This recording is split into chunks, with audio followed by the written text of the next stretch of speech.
And the funny thing is that you think about how you see others. Look at how you see other people that do the thing that you want. How many judgments do you cast on those people? What are they to you? Are they a person that's free in their life, or are they the biggest creep you've ever seen? You'll see how you feel about yourself. Opposed to like, oh, whatever, man, go for it, chief. I understand you're being free in your life. You are living without conditions. And to live without conditions is to live with a level of awkwardness, so to speak.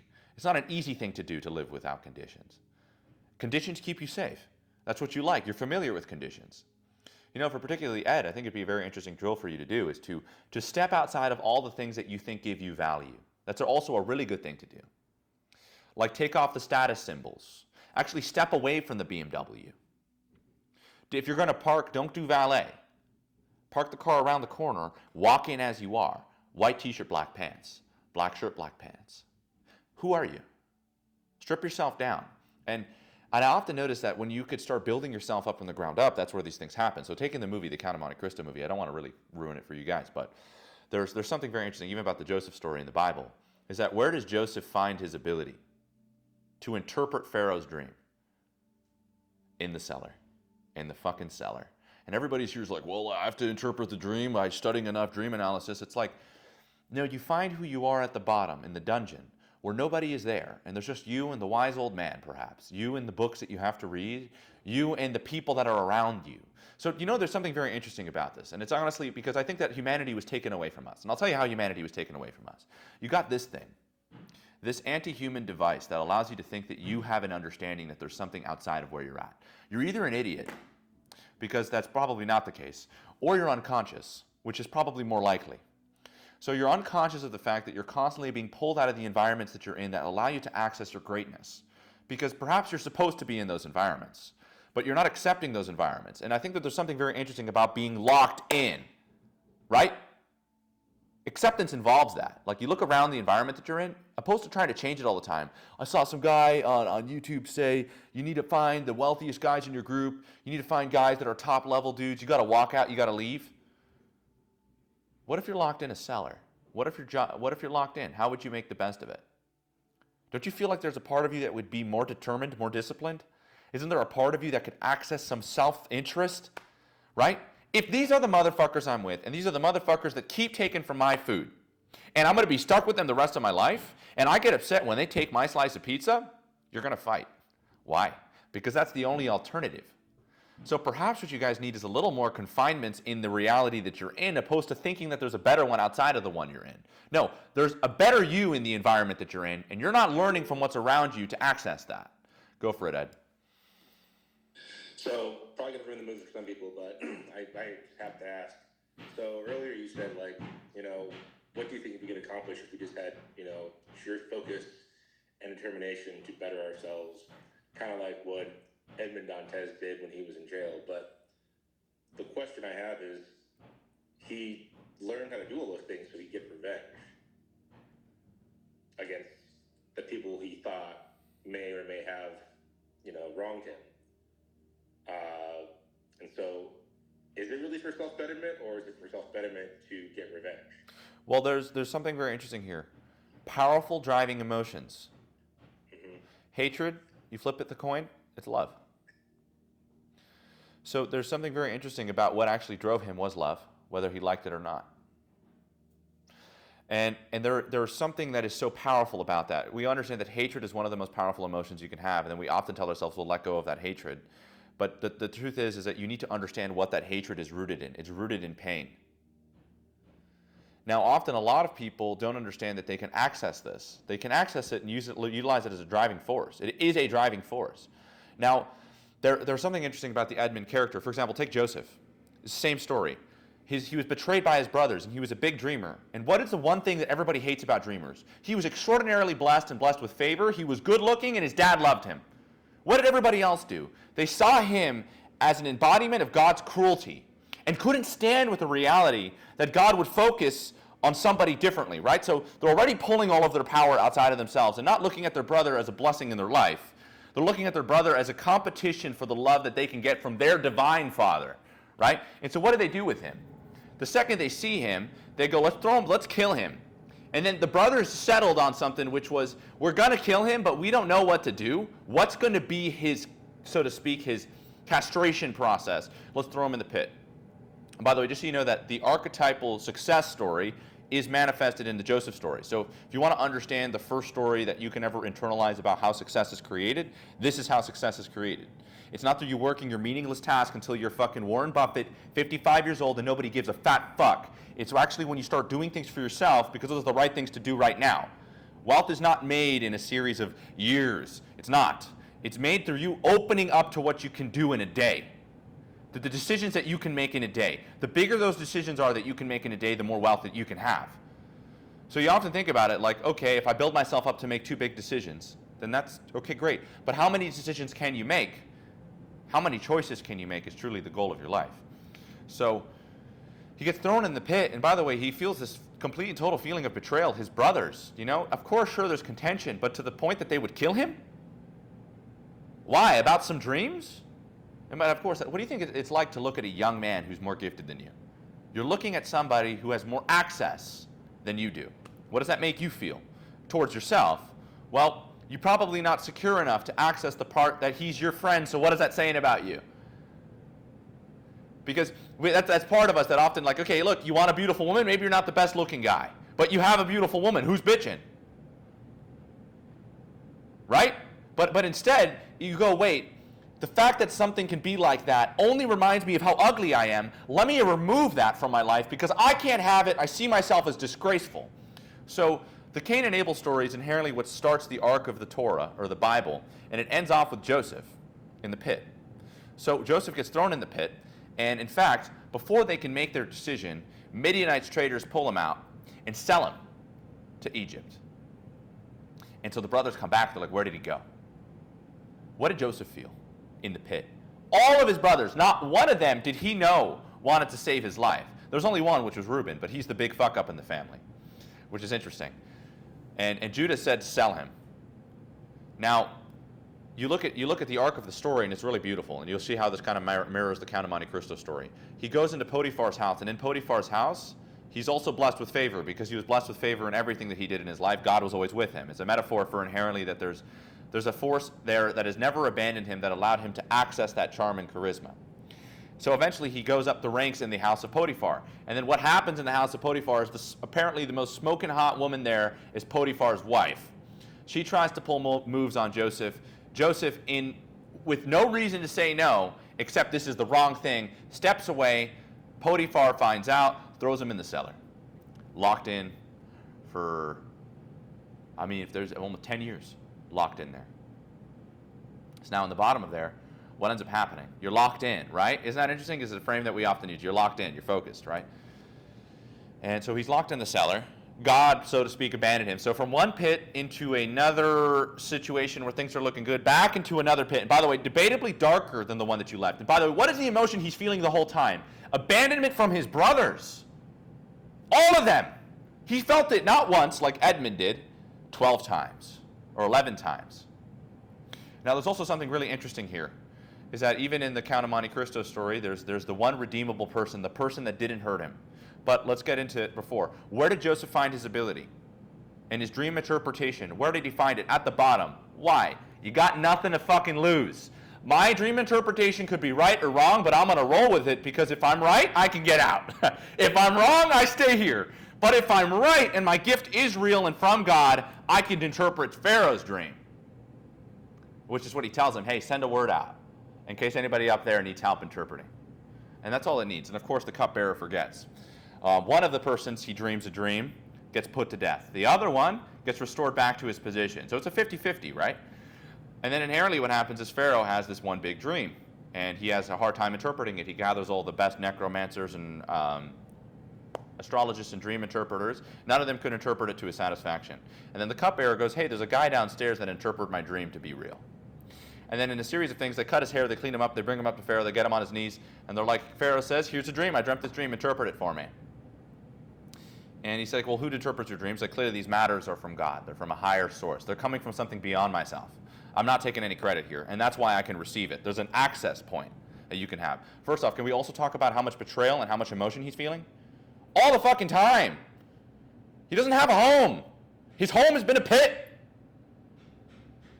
And he interprets Pharaoh's dream, and he interprets it in the fashion where he says there's going to be 7 years abundance and 7 years of a famine that has never been seen on planet Earth. And in Pharaoh's relief, because he heard the dream, and this is something about labeling emotions, when you appropriately label emotions, you release them. When you access the truth, it's why it's very hard to be sold on a lie. It takes a lot of other lies to build up a lie that you need to eat. It just takes one truth for you to take it. And so what ends up happening is that in that moment, everybody goes, who's better than this guy to rule Egypt? And in that instant, he takes off his signet ring, he puts it on him, and he gives him all of Egypt. And he says, the only person that takes commands from this guy is me. But other than that, nobody can move a hand or a foot without this guy's permission in all of Egypt. Now you're like, well, wait, if I work long enough, hard enough, over long periods of time, maybe. No. Are you willing to hit that pit? Are you willing to hang out there? Are you willing to lock in? By the way, there's more joy there than you can ever fucking imagine. That's where you're created. That's where you're built. So what ends up happening is Pharaoh rules the land of Egypt, and guess what? You're going to love this. The girl that he had to reject that was smoking hot, he gets her daughter. So it's a metaphor for the new and improved version of her. Pharaoh says, hey, you're getting Potiphar's wife's daughter.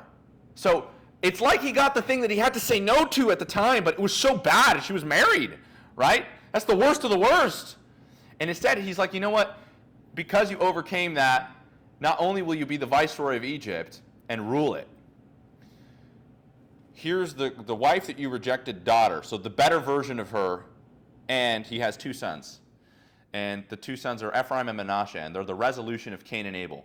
If you guys have read the story, that the Cain and Abel story starts the story, and the resolution of the Genesis story is Ephraim and Manasseh, where 2 brothers work in harmony with each other, where even the greater does rule the younger, but the younger looks to support, the older looks to support the younger, even though greater. So what are we looking at here? Is that there will be the people that God favors, but the full expression is through 2 brothers. And the greatness of the older, so to speak, that is not as great as the younger, is to serve the younger, who is greater. And there's greatness in that, right? But of course, now, I need to be a leader. Everybody needs to be a fucking leader. And nobody gets shit done. Only egos get developed and more people watch porn. So what ends up happening is he's there and he names his first son, Ephraim, which is God has made me forget the hardships of my own home and has allowed me to see the beauty of my new life. He let go. But only when he let go was he able to really make it happen. And now that's the interesting part, is now where Joseph finally, now it cuts back, so to speak, to his brothers who are also experiencing the famine, and they go to Egypt. And then immediately there, what does he do? This is the interesting thing about the Count of Monte Cristo story that's not as powerful as the Joseph story, is the redemption of the characters in the Joseph story versus there's no redemption of the characters in the Count of Monte Cristo story. So inherently, the only brother that never heard him was Benjamin, and he runs out this whole charades where he pretty much gets to get his brother Benjamin and send his other brothers away. But this was an opportunity for his other brothers to finally go, no, we let this happen once. We won't let this happen again. I would rather you kill my first 2 firstborn sons than you go ahead and you take this from my father.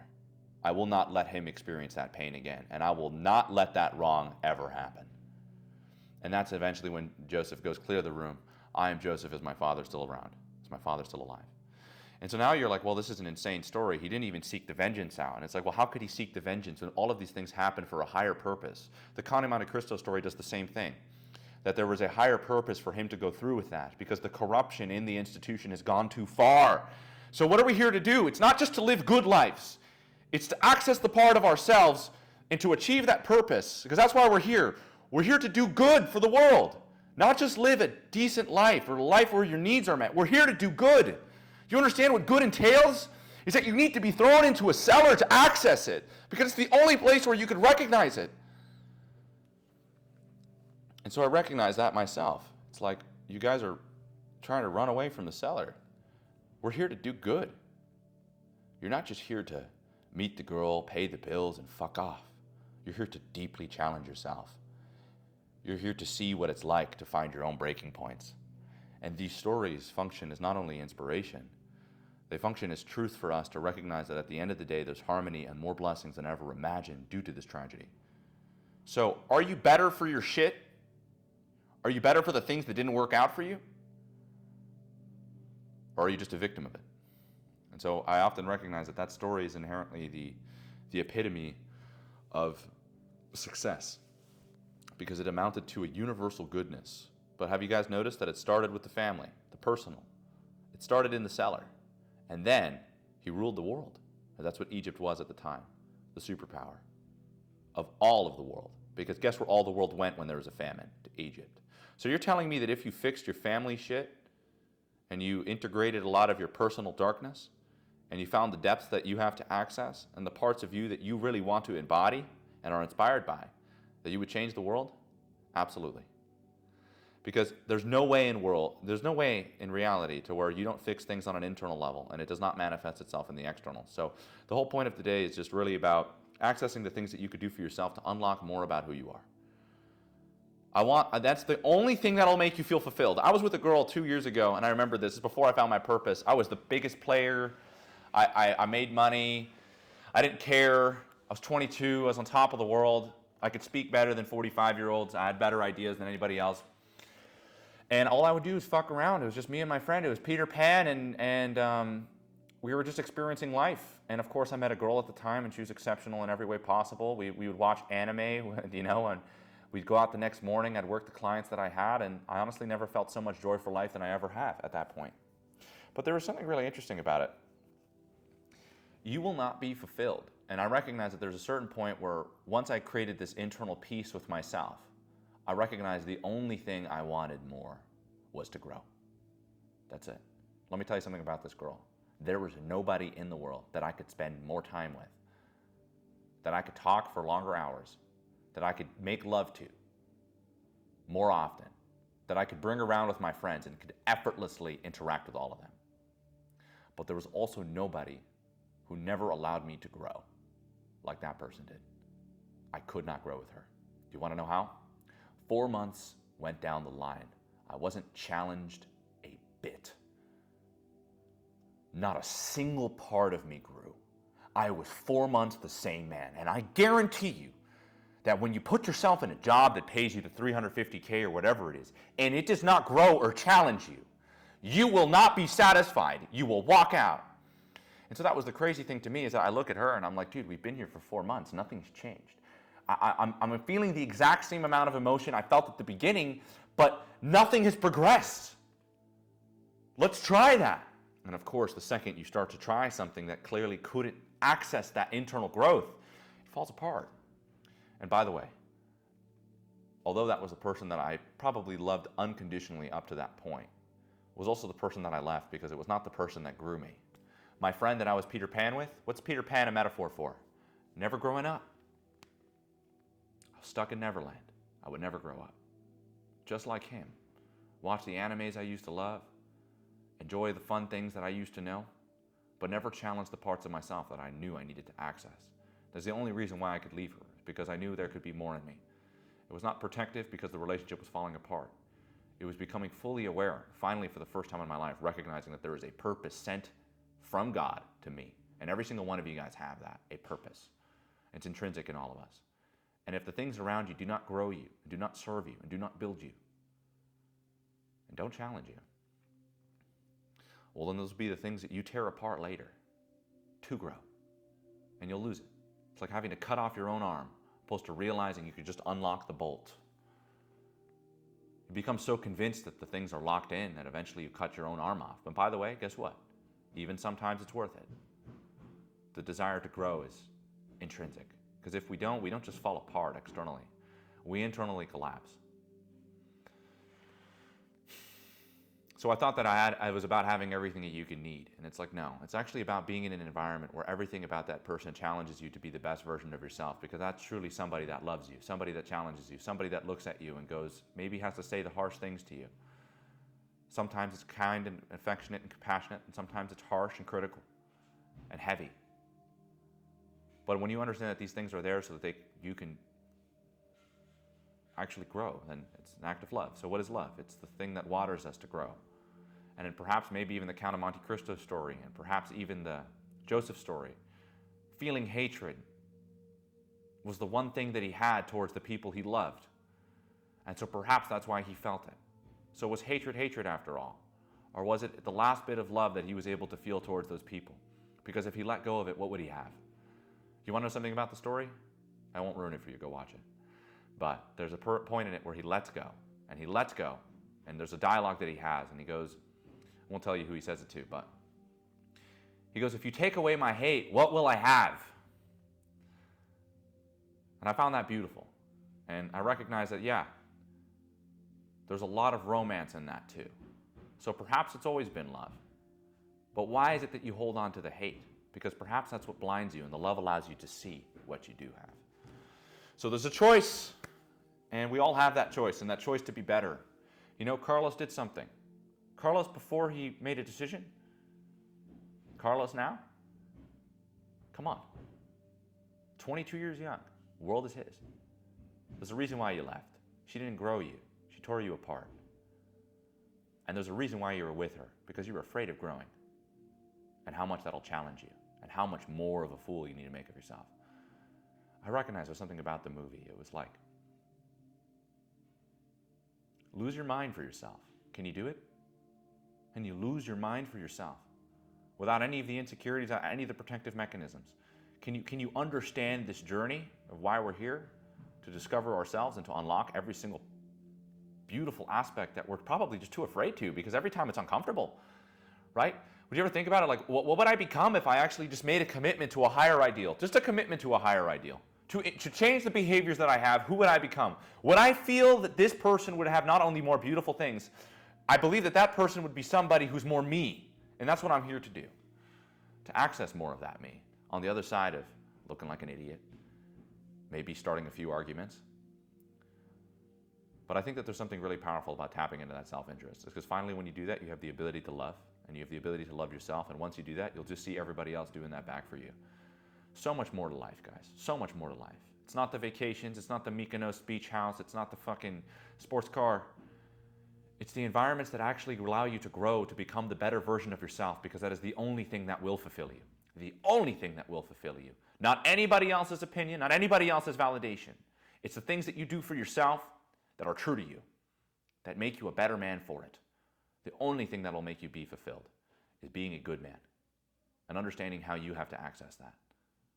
So ask yourself one question. That's the question I ask. You can ask yourself in different contexts based off the beliefs you have.